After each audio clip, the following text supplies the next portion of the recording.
Hello Mayambo Kurumjari. Hello everyone. Today I am coming up with a new blog on Manipuri Khechri. Aina aikogi maitegi khechri.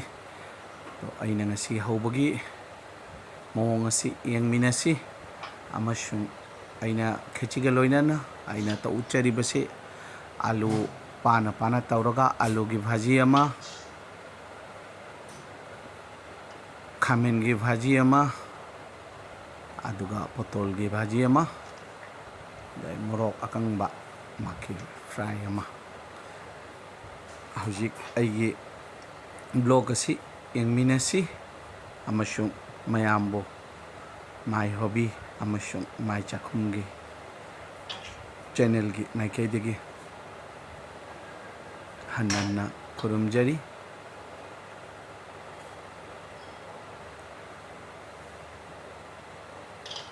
amasung mayamgi support na mayamgi nungsibana ay ngasisu ay anauba blog ama ay puduna lakchari ay maitegi khechi thongba aina khechi thongba sida ay tengot ase uliba tengot ase asida aina hapliba hawai asi arhar dal ni orol haiba tare khoisum ko arhar dal ni asida tengot sima bigtan na asiga khajiktan chana dal mix oi adu jamna minimum quantity ni motor mangal asidi ngarang nungthangda tingammani aina pressure cooker se ising hapaga saharle hawai se alikpada i minute 35 mu tingjaraga ai fajana chamthoga hapchabani aduga loinana ai mangal mataraina tingi tharamba asi choina hapchanjare khaibukama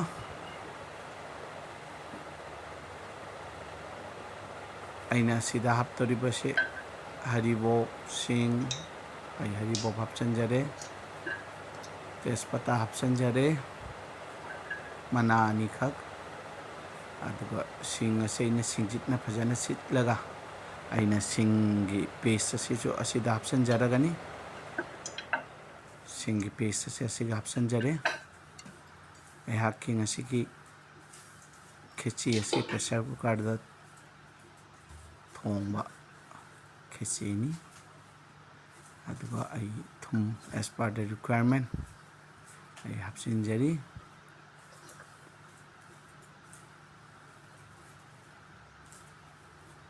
asida ai machu khajitang yamgani khechi ni na machu habina maki khechi gi chang chaba mongda ai asida turmeric powder I am adding the turmeric powder out here.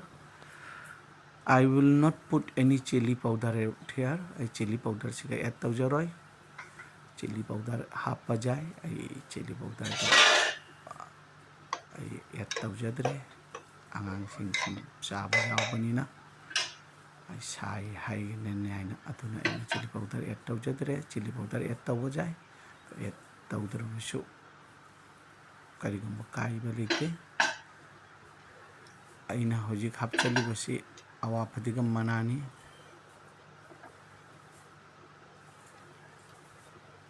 morok tangkai green chilies which been cut into halves to morok khamna makhai sabagi morok kharajam hap ka abudi hojik asangba morok singje khai kharajam hapi bajai aina khechi thongba da morok asuba hapase khechi da ai thoina pamde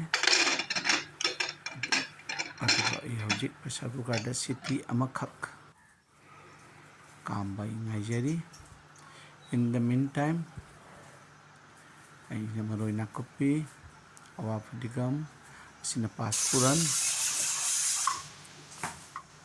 city se kamle ai mai se matlaga thamle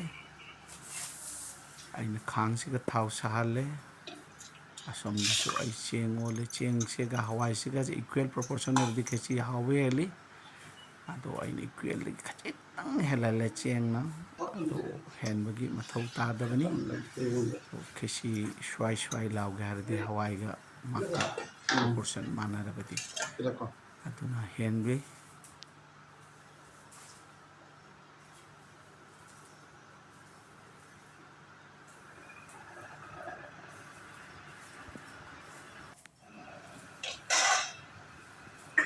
ꯈꯥꯡꯒꯤ ꯊꯥꯎꯁꯨ ꯁꯥꯔꯦ ꯑꯍꯧꯕꯗ ꯑꯩꯅ ꯃꯣꯔꯣꯛ ꯑꯀꯪꯕ ꯈꯔ ꯁꯦꯡꯅ ꯉꯧꯔꯒ ꯑꯩ ꯃꯣꯔꯣꯛꯁꯤ ꯉꯧꯔꯒ ꯈꯥꯏꯗꯣꯛꯅ ꯊꯝꯖꯒꯅꯤ ꯑꯁꯤꯒꯤ ꯃꯣꯔꯣꯛꯁꯤꯒꯤ ꯊꯥꯎꯒꯤ ꯁꯣꯛ ꯇꯧꯕ ꯑꯁꯤꯗ ꯃꯣꯔꯣꯛꯁꯤꯒꯤ ꯃꯅꯝ ꯅꯨꯡꯁꯤꯕ ꯑꯃꯁꯨ ꯑꯁꯤ ꯀꯣꯟꯅꯅ ꯂꯩꯍꯧꯔꯕꯅꯤ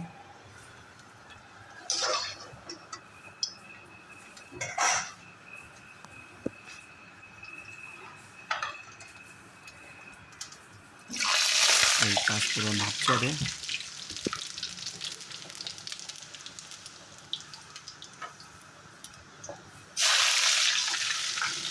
ꯁꯤꯡ ꯃꯔꯣꯏ ꯅꯥꯀꯨꯞꯄꯤ ꯀꯔꯤ ꯄꯇꯥ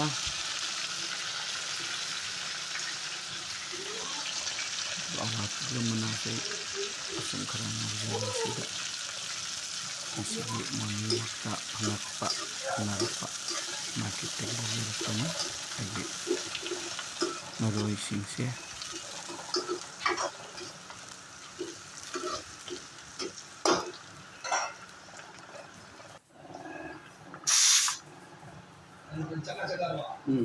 ꯑꯁꯣꯝꯗꯒꯤ ꯑꯩꯅ ꯗꯔꯀꯥꯔ ꯇꯧꯔꯤꯕ ꯍꯥꯏꯕ ꯇꯥꯔꯗꯤ ꯁꯣꯛ ꯇꯧꯔꯤꯕ ꯊꯥꯎꯅꯤ ꯃꯔꯣꯏꯁꯤꯡ ꯉꯧꯔꯤꯕꯁꯦ ꯄ꯭ꯔꯦꯁꯔ ꯀꯨꯀꯔ ꯑꯁꯤꯗ ꯑꯩ ꯍꯥꯞꯆꯤꯟꯖꯒꯅꯤ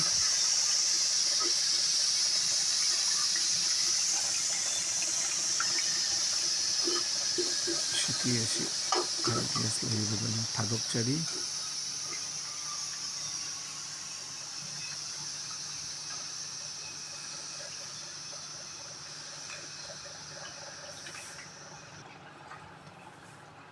ꯍꯋꯥꯏꯁꯤꯡ ꯑꯁꯤ ꯌꯦꯡꯕꯤꯌꯨ ꯍꯋꯥꯏꯁꯤꯡꯁꯤ ꯌꯥꯝꯅ ꯃꯨꯟꯕ ꯌꯥꯗꯦ ꯀꯥꯕꯣꯛ ꯈꯔ ꯃꯇꯝ ꯌꯥꯔꯕ 30-40% ꯃꯨꯜꯂꯗꯤ ꯌꯥꯔꯦ ꯑꯗꯨꯒ ꯉꯁꯥꯏꯒꯤ ꯆꯦꯡ ꯑꯁꯤ ꯁꯨꯖꯜꯂꯦ ꯉꯁꯤꯗ ꯑꯁꯣꯝꯗꯁꯨ ꯑꯩ ꯃꯔꯣꯏꯁꯤꯡ ꯉꯧꯕꯁꯦ ꯃꯨꯊꯠꯂꯦ ꯃꯩꯒꯤ ꯐ꯭ꯂꯦꯝ ꯑꯁꯤ ꯑꯩ ꯃꯔꯣꯏꯁꯤꯡ ꯑꯁꯤ ꯊꯥꯎꯒ ꯀꯣꯟꯅꯅ ꯑꯁꯤꯗ ꯍꯥꯞꯂꯒꯅꯤ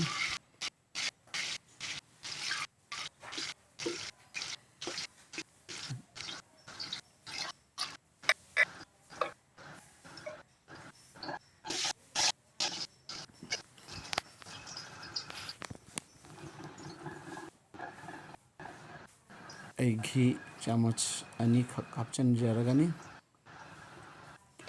ꯑꯃꯁꯨꯡ ꯂꯣꯏꯔꯒꯁꯨ ꯘꯤ ꯈꯖꯤꯛꯇꯪ ꯑꯩ ꯍꯥꯞꯀꯅꯤ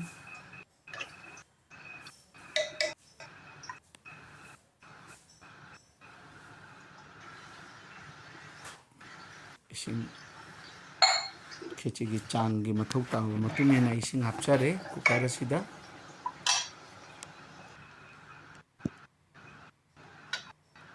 ꯑꯋꯥ ꯐꯗꯤꯒꯣꯝ ꯈꯔ ꯁ꯭ꯋꯥꯏ ꯆꯥꯏꯁꯤꯟꯖꯔꯦ ꯀꯣꯟꯅ ꯈꯦꯆꯤ ꯂꯣꯏꯔꯒ ꯆꯥꯏꯕ ꯐꯖꯅ ꯌꯥꯕꯅꯤ ꯑꯗꯨ ꯑꯣꯏꯔꯕꯁꯨ ꯑꯩꯅ ꯉꯁꯤꯒꯤ ꯑꯌꯨꯛꯀꯤ ꯌꯥꯝꯅ ꯑꯉꯟꯕ ꯃꯇꯝꯗ ꯄ꯭ꯔꯤꯄꯦꯌꯔ ꯇꯧꯕꯅꯤꯅ ꯈꯖꯤꯛꯇꯪ ꯁꯝꯖꯟꯕ ꯑꯣꯏꯅ ꯇꯧꯖꯔꯦ ꯑꯩ ꯄ꯭ꯔꯦꯁꯔ ꯀꯨꯀꯔꯁꯤꯒꯤ ꯁꯤꯇꯤ 2 ꯉꯥꯏꯖꯒꯅꯤ ꯑꯗꯨꯒ ꯑꯩꯒꯤ ꯈꯦꯆꯤ ꯊꯣꯡꯕꯁꯤ ꯂꯣꯏꯁꯤꯜꯂꯒꯅꯤ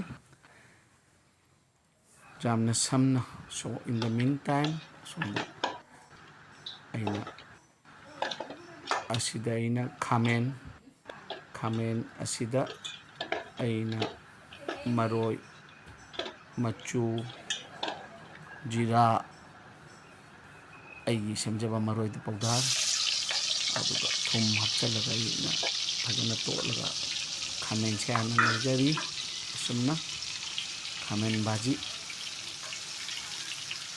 I am doing the brinjal fry like this only. After completion of the brinjal fry, I will do the potato slice fry which been cut into slices. Potato that will fry. Then after that we'll do the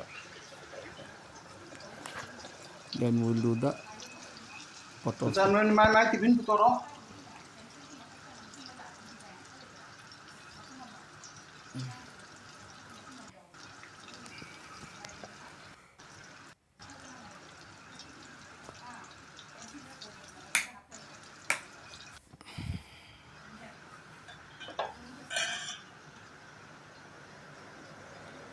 somda aina patra sida machuga maroiga abadi jira powder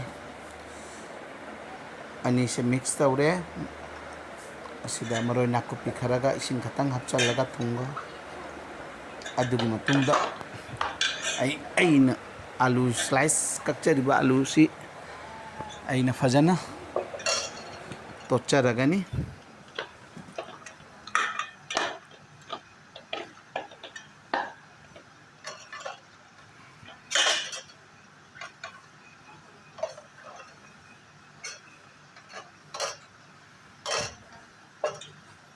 asi ase sangol chen numini amasung angang singi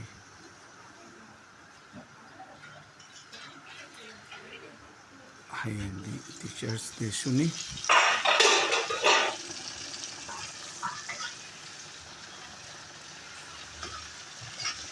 Now my brinjal fry is done. I will take it out.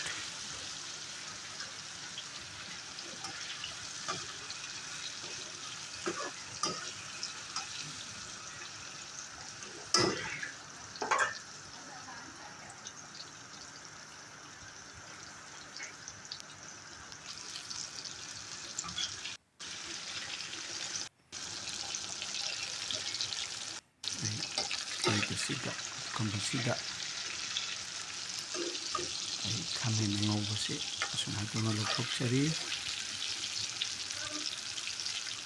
mayamna nungsibibana mayamgi support na ay anong vlog ay utchaba ngamjabani mayamgi support mayamgi views mayamgi likes mayamgi comments sina igonda yamna achauba utsa ama pi I khamen angauba loire so I'm doing the potato fry. It's been cut into slices. My potato koina slice na cut tan aloo ki fry ase tawjari. Thank you everyone for viewing my channel of My Hobby and My Chakhum.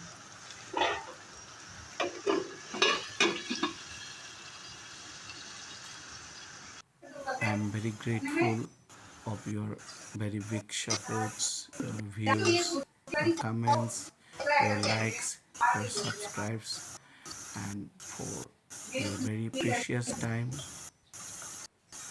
I'm very thankful.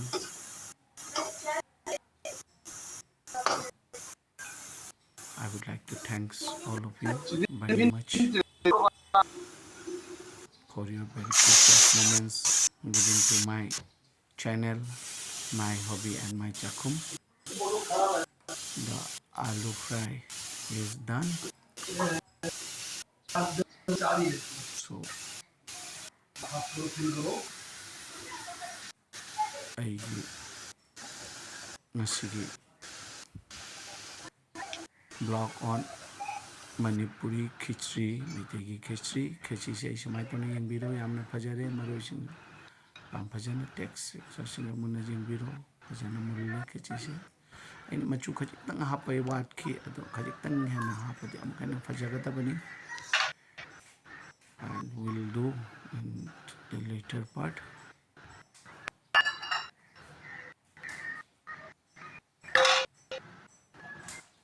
Next we used to prepare dry khichdi Manipuri. We prepare the khichdi in the dry form.